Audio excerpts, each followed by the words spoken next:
It's the itty bitty backpack, all on one fat quarter. However, I've taken this pattern that I already have for sale on Spoonflower, and I have made it with a lining this time.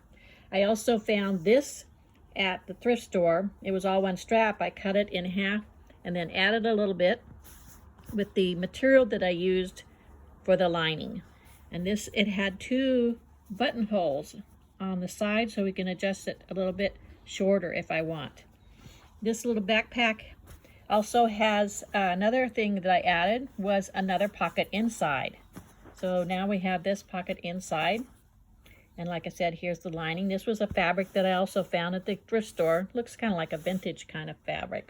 The only thing I haven't done yet is I'll put some, I'll put some velcro so that the flap stays down. But there it is. It's a quick, easy project, and I'm going to be having lots of different designs on different ones coming up. This is my first one, and it has my cat climbing boulders in the desert. I hope you like that, and look forward to putting more designs on them. Thank you.